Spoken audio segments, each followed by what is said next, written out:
n'iyindi operasiyo twavuga yuko ari operasiyo Karundura ndetse kandi ni operasiyo twakwita yuko ari ndimburamabuye ikozwe n'uruhande rw'igisirikare cy'u Burundi ndetse kandi n'igisirikare cya FARDC. Nshuti bavandimwe muryango mugari bakunze bakadasohoka Bakarimba official, turi ku itariki ya 6 z'ukwezi kwa mbere 2026 tugarukanye cyitwa update, tugarukanye cyitwa makuru adasanzwe utasanga handi uretse no kuri Karimba official. Urugamba rwongeye kuba amagasa ndetse kandi urugamba rwongeye gukomera cyane ku ruhande rw'igisirikare cya FARDC ndetse kandi no ku ruhande rw'umutwe wa 23. Igisirikare cy'u Burundi FDNB cyongeye gukora icyitwa operasiyo isanzwe, ni operasiyo idasanzwe, ni operasiyo igaragaje yuko uruhande rw'igisirikare cy'u Burundi byanga bikunda mu gihe gitoya bashobora gukora akantu mu mujyi wa Uvira.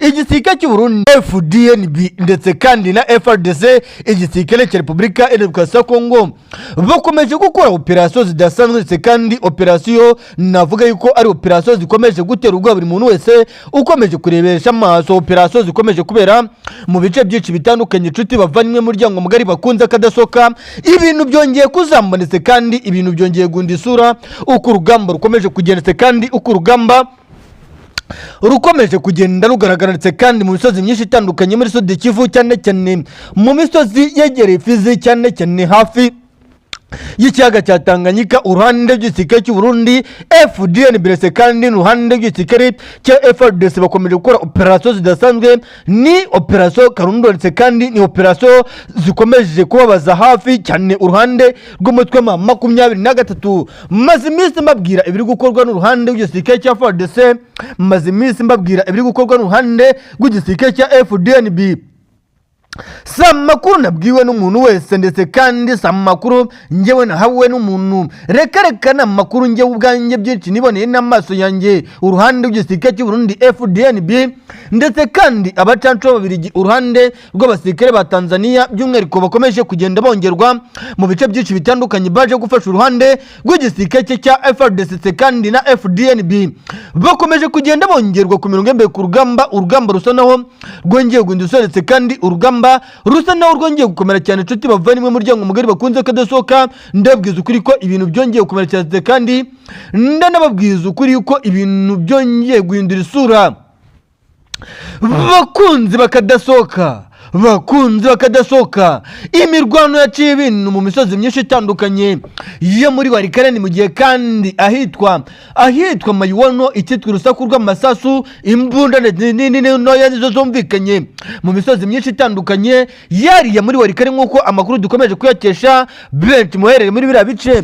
Ibi bikavugwa yuko ku ruhande rwa Perezida Antoine Felix Tshisekedi Tshilombo, nyuma yuko hasinywe amasezerano yuko FDLR igomba gucika ku butaka bwa Repubulika ya Demokarasi ya Kongo, amasezerano yasinywe i Washington hagati y'igihugu cya Repubulika ya Demokarasi ya Kongo ndetse kandi n'igihugu cy'u Rwanda. Antoine Felix Tshisekedi Tshilombo nta kintu na kimwe ari gukora kugira ngo FDLR icike ku butaka bwa Kongo, ahubwo cyitwa support, intwaro nyinshi cyane ndetse kandi n'ibikoresho biri kuzanwa mu bice byinshi bitandukanye.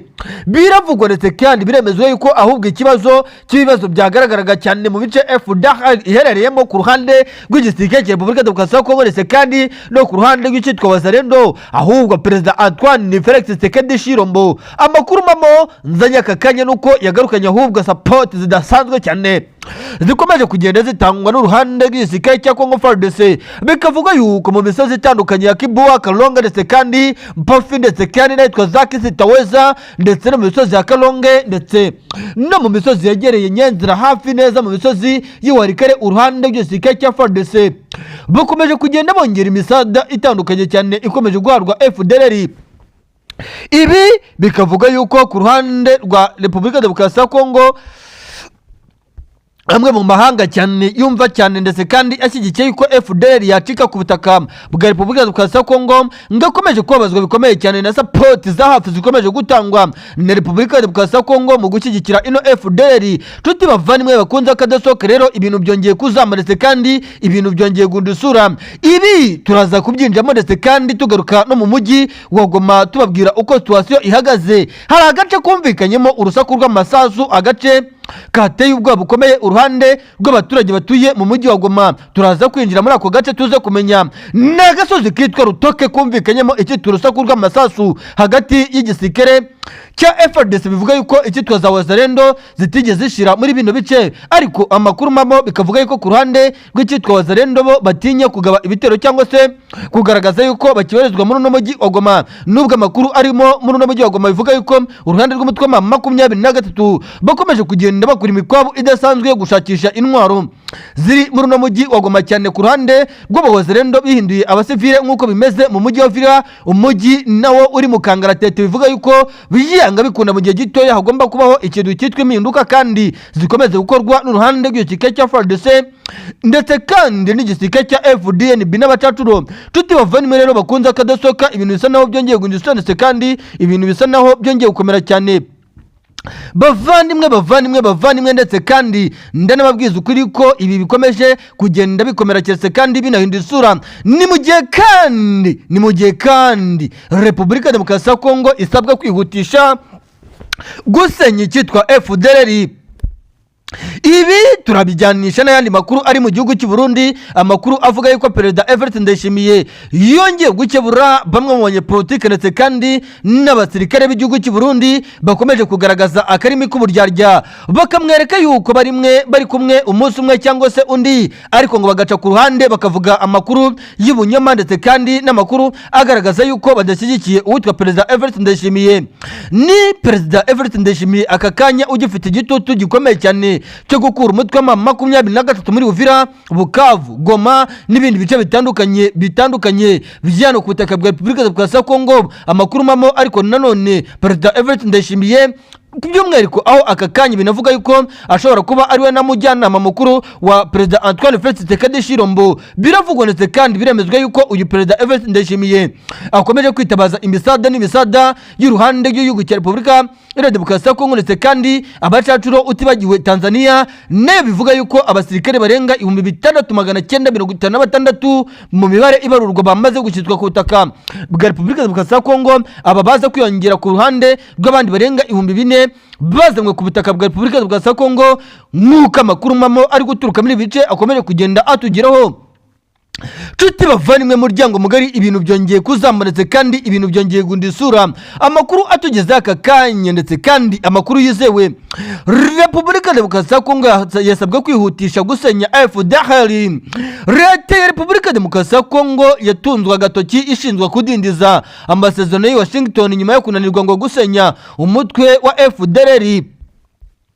Ni nyuma y'amezi 6 Kinshasa isinyanye n'u Rwanda amasezerano y'amahoro yashyizweho umukono ni Washington DC muri Leta Zunze Ubumwe za Amerika. Raporo y'ikigo cyitwa Barometre des Accords de Paix en Afrique gishinzwe gukurikirana ishyirwa mu bikorwa ry'iriya masezerano ivuga ko amezi 6 ashize ari nta ntambwe zifatika mu bijyanye n'imikoranire y'inzego zitandukanye mu gusenya FDLR. Nk'uko bigaragara mu nyandiko yashyizwe hanze kuwa mbere tariki ya 5 Mutarama,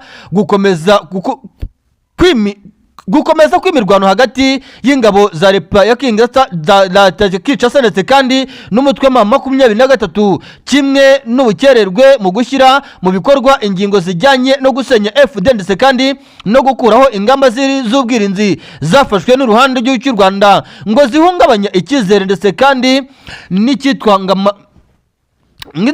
by'umwihariko ngo ingamba z'ubwirinzi zafashwe n'u Rwanda ngo bishobora guhungabanya icyizere n'ubwizerwe by'iyo nzira y'amahoro. Amakuru kandi raporo ya kiriya kigo yasabye Kinshasa kwihutisha bidatinze ishyirwa mu bikorwa ry'ibikorwa bihurirwaho bigamije guca intege ndetse kandi no gusenya FDLR mu bufatanye bwa hafi n'urwego ruhuriweho ndetse kandi no kubikurikirana.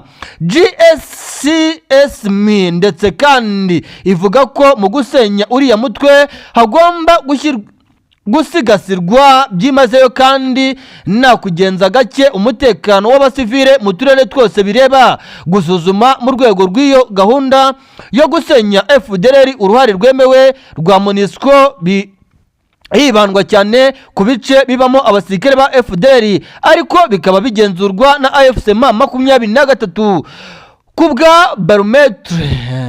Iyi nzira ngifite ishingiro hashingiwe ku nshingano nshya za MONUSCO ziyemerera gusenya imitwe itwaje intwaro itari ya leta by'umwihariko binyuze mu kohereza brigade yayo ishinzwe gutabara aho rukomeye ishobora gukora yonyine cyangwa se ifatanyije n'ingabo za Repubulika Demokarasi ya Kongo. Iyi raporo inibutsa ko Repubulika Demokarasi ya Kongo yamaze gukora ibikorwa bihuriweho mu buryo butandukanye bwo gushakisha buryo ki umutwe wasenya, ariko amakuru akavuga yuko uwitwa Perezida Antoine Felix Tshisekedi Tshilombo ahubwo we akomeje gukora buri kimwe cyose gishoboka mu gushyigikira ndetse kandi no gufatanya n'imitwe wa FDLR. Amakuru mfite aka kanya nuko imisozi ya Kibuwa ndetse kandi Byungu, Nyenzira ndetse kandi Taweza, Mubanda n'ahandi hatandukanye muri Warikare, amakuru angeze aka kanya nuko FARDC ndetse kandi yamaze kohereza ibikoresho byinshi bigomba gufasha FDLR mu guhangana n'umutwe wa 23 nk'uko amakuru akomeje kugenda ngeraho. Ibintu bikomeje kuzambanitse kandi ibintu bikomeje kugenda bihindura isura uko umunsi ugenda uzaza undi, ni ku rugamba rwakomeretse kandi ni na ku rugamba rwabaye uhurizo ukurikije uko situation ihagaze. Ibintu ntago biri buze korondetse kandi ibintu birakomeza kuzamba ukurikije buryo situation ihagaze. Ibintu bikomeje kugenda bihindura isura kandi bikomeje no kugenda bikomera cyane. Tuti bavandimwe muryango mugari w'akadasohoka abakunzi bacu, ndababwiza ukuri ko urugamba rukomeje kuba amagasenetse kandi urugamba rukomeje kugenda rugorana cyane. Bavandimwe 23 irakekwa kuba yamaze kugera ku musozi witiriwe Murozi.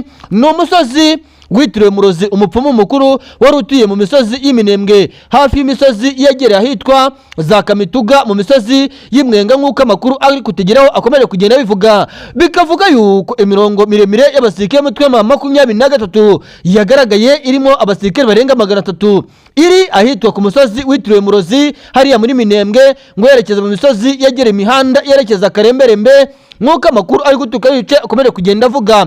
Bikavuga yuko rero uyu mutwe ukomeje kugenda ukoresha amayeri akomeye cyane y'uburyo bwose bushoboka kugira ngo yinjire hariya Ikaremi, ariko amakuru angeraho nuko ku ruhande rw'igisirikare cya FARDC bari gukora kimwe cyose gishoboka kugira ngo babirizemo operasiyo ishobora gukorwa n'uruhande rw'umutwe wa 23 yo kwinjira muri Karemi, agace bivuga yuko 23 iramutse kinjiyemo byateza isanganya ry'ibibazo ku ruhande rw'abaturage batuye muri Karemi. Bikavuga yuko ku ruhande rwa Karemi ubwayo abaturage batuye muri biriya bice abenshi bamaze gucengerwamo insengezwamamwe z'uko icyitwa 23 ari umutwe ugizwe n'abasirikare bakomoka mu gihugu cy'u Rwanda, ngo naho bihuriye yuko ngara abasirikare bakomoka muri Repubulika Demokarasi ya Kongo baharanira uburenganzira n'ubuzima bw'abaturage batuye muri Repubulika Iharanira Demokarasi ya Kongo.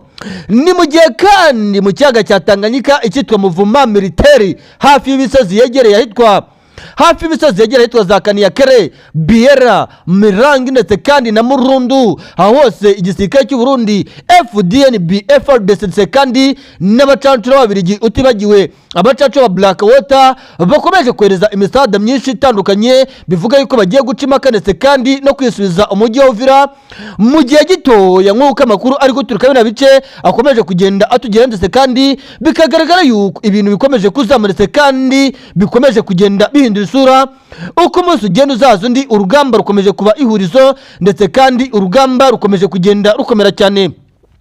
Tuti bavandimwe bakadasohoka, ibintu byongeye kuzamuritse kandi ibintu byongeye guhindura isura. Niyo mbamba nkubwira nti akora subscribe, like, share, comment, utubwira aho bigenda neza aho bitagenda neza. Uri gucikanwa n'inkuru zidasanzwe zimbitse kandi zeruye, aho tutabogama cyangwa tugoreke amakuru yimbitse yeruye kubikomeje kugenda bibera ku butaka bwa Repubulika Iharanira Demokarasi ya Kongo.